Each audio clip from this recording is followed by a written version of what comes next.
Hi friends. இந்த கோவம் வராதவங்களுக்கு கூட கோவம் வர மாதிரி ஒரு சில விஷயம்லாம் நடக்கும் இல்லையா? அந்த மாதிரி தான் இன்னைக்கு நடந்தது. அதுக்காக எனக்கு கோவம் வராதுன்னு சொல்ல மாட்டேன். செம்மையா வந்து கோவம் வரும். இன்னைக்கு வந்து மழைலாம் பெய்யுதுன்னு சொல்லிட்டு மொட்டை மாடில தான் தூங்குவாங்க. இன்னைக்கு வந்து மழை பெஞ்சதால போர்ட்டிகோல வந்து படுக்க வச்சேன். போர்ட்டிகோல வந்து படுக்க வச்சதால என் செடிய ஃபுல்லா வந்து நாஸ்தி பண்ணிட்டாங்க. நான் அடிக்கிறேன்னா கரெக்ட்டா இவளுக்கு தெரியும். அடிக்க போறாங்கன்னு சொல்லிட்டு ஒரே ஓட்டம் ஓடிடுவா. இன்னைக்கு என்னன்னு தெரியல அப்படியே வந்து நிக்கிறா. இந்த மணி பிளான்ட்லாம் வந்து பார்த்தீங்கன்னா, அந்த அழகா வந்து ஏத்தி வச்சிருந்தேன் இல்லையா? ஃபுல்லாத்தையும் வந்து கட் பண்ணி வச்சுட்டாங்க. ஒரே ஒரு வேர் கூட இல்ல. எல்லா வேரையும் வந்து 2 2 கட் பண்ணி வந்து போட்டுட்டாங்க.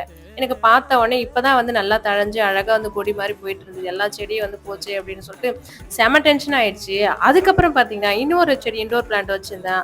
அத வந்து கட்ட மட்டும் விட்டு கட்டை கூட ஏன் விட்டதுன்னு தெரியல. ஃபுல்லா வந்து கட் பண்ணி போச்சு. இப்பதான் நல்லா தழைஞ்சு வந்தது அதுவுமே. எல்லாத்தையும் வந்து வேலைய முடிச்சுட்டாங்க. எனக்கு பார்த்த உடனே அப்பாடா! அப்படின்னு என்னடா இப்படி பண்ணி வச்சுட்டீங்க அப்படின்ற மாரி ஆயிப்போச்சு. இதனாலே இன்னைக்கு வந்து வியாழக்கிழமை பூஜை பாத்திரம்லாம் வந்து கிளீன் பண்றதுக்கு மணி ஒரு 5 ஆயிப்போச்சு. இன்னைக்கு வியாழக்கிழமை இந்த டென்ஷன்லயே வந்து பார்த்தீங்கன்னா, மைண்டே வந்து சரியில்லாம வந்து ஆயிப்போச்சு அன்னைக்கு.